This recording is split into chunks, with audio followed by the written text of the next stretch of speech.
because in Indianapolis there are all types of problems and things going on and drama.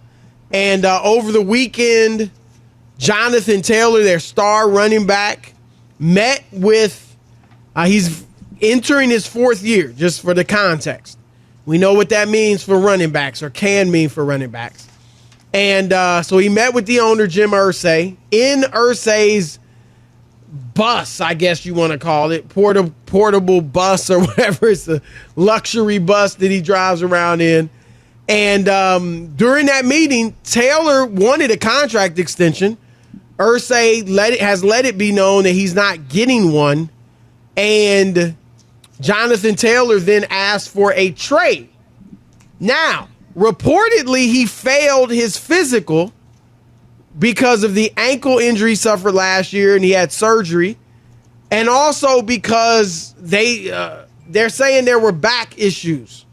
They said he complained of back pain, and he has tweeted that he didn't complain and hasn't ever complained about back pain. Right.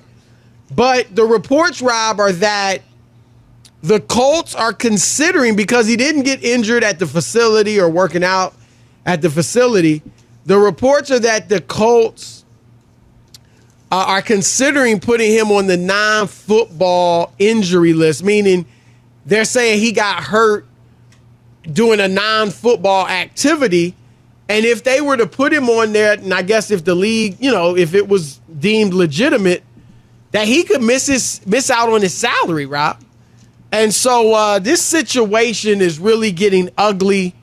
And Jonathan Taylor's a great guy, obviously a great running back. But this thing is ugly. And I personally think that the non-football injury talk, as far as putting him on that list, is like a counter threat. No, it's a threat. Like, like they're saying but they're saying he's wants a trade. I think they are. This, in my opinion, this is a response to that. Hey, we'll put you on the NFI list. I think it's a threat, and that team is nothing.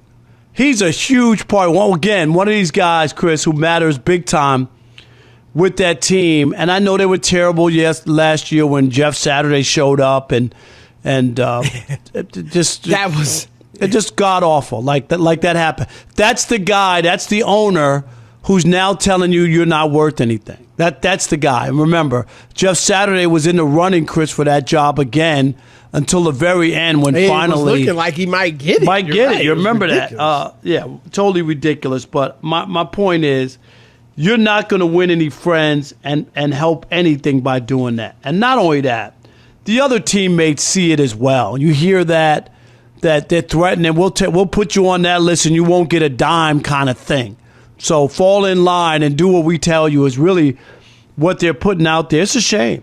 But this is where running backs are, Chris. And it's not going to change. I'm glad he asked for a trade. And what I would do, I'm going to be straight up with you.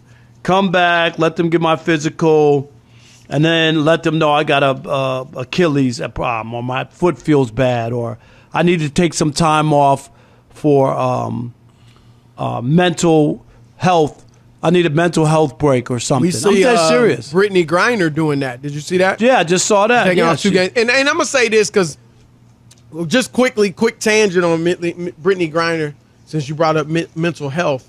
Usually I would frown on this, but considering what she went through, being imprisoned in Russia and all of that, I'm all right with it in her situation. I mean, and look, sometimes an athlete may really have serious mental health issues that they do need time off for. But this one, I'm not going to question because of what she's been through. So that's my 2 cents on that. Yeah, I get it. And I'm just saying, the way that they're handling the guy is this is blatant too. And if he doesn't rate and you don't want to pay him and he's not really a factor and you could put any running back in there, why wouldn't you just trade him? Why wouldn't you just get rid of him? I think, look, if you could put anybody in there, there's somebody you just drafted or somebody undrafted. Chris, put them in the backfield. Let the guy go. I don't want anybody who doesn't want to be there. It's not even just that. Well, number one, let me start here. Jim Irsay, I believe, is one of the worst owners in the league. As you mentioned it, the Jeff Saturday, and no disrespect to Jeff Saturday. You could have, I think anybody in his position would have, I mean, come on. This is the NFL. It's not Pop Warner. It's not high school where just because you know football and you're a leader of men that you can get in there and coach. All right. There's preparation that comes with this. So that tells you a lot about Jeff Saturday. About Jim Irsay. Right. And obviously there are other stories and this and that, But I think he's a bad owner as far as judgment and things like that. That said, you hit it on the head when you said this is where running backs are. I would like nothing more than for Jonathan Taylor to get a contract extension. He was 2 years ago, he was absolutely tremendous. Led the league with 1,800 rushing yards, and a little more than that. Over 100 yards per game. All right, was very good as a rookie and was good last year, though not quite, up to snuff with what he did the year before, and then he got hurt and missed the last few games. So I hope he gets paid. I'm gonna say I don't think he will. So I was gonna say I would love to see it, and I'm glad Ezekiel Elliott got his money. I'm glad that Todd Gurley got his money. But what teams are looking at, Rob, and this is where we talked about the running backs position.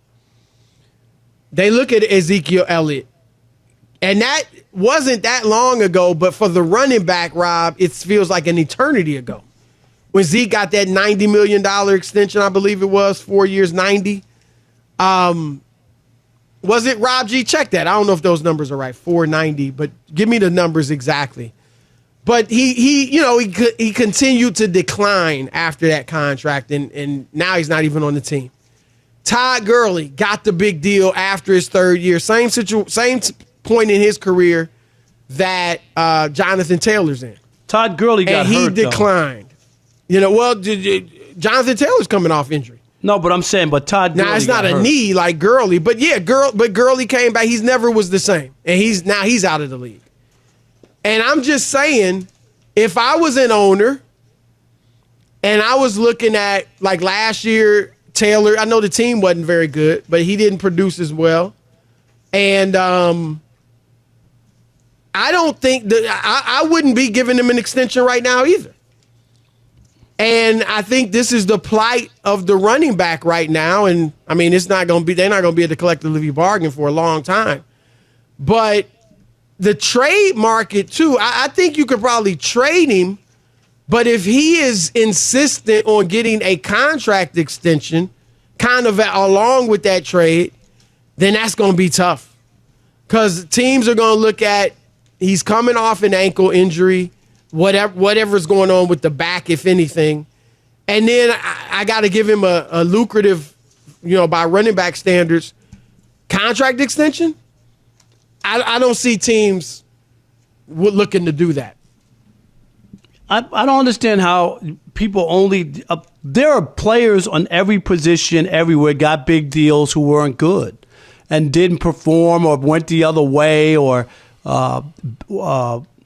Carson Wentz got a big deal, and maybe a DB who they signed thinking he was going to be the guy got I just don't have a name in front of me, but I'm just saying. No, right. But they just hold it against the running backs. And I think that's the part that I have an issue with, is that there are a lot of guys who have gotten paid and haven't performed up to those contracts, and yet, it's not, you're going to hold it against everybody. Well, let's not pay Joe Burrow because Carson Wentz got a big deal and it didn't work out. But Rob, that's not the only story. No, but my point is, quarterbacks don't decline as quickly as running backs. No, but my point is, almost no positions do. I'm not blaming it. It's just the nature of the position. Yeah, but you need it. You need running backs. Well, you need every win. position. No, but you need guards and kickers. When guards weren't getting paid, nobody was crying.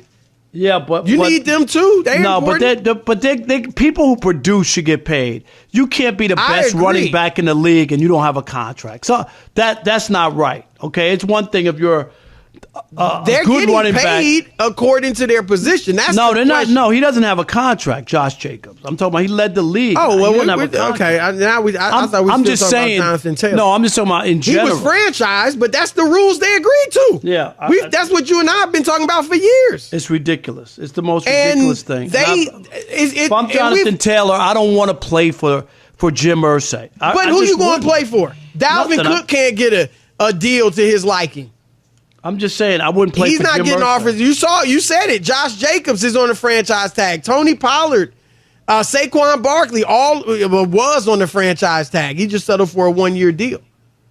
Like, Ridiculous. it's just they're not. They believe. Look, Kareem Hunt was one of the top running backs in the league a few years ago. Look at his situation. I mentioned Dalvin Cook. Like, it is.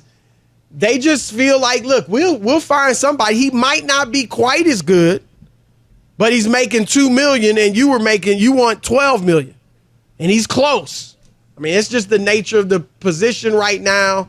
We'll see if it turns around, but that's the thing, right? We talked about the franchise tag and the way the CBA is orchestrated right now. It's just the running back position is the one that it is toughest on, because they have the shortest lifespan, and it's tough for them. But if you're running a team and you don't have to pay them, then you're not gonna pay them.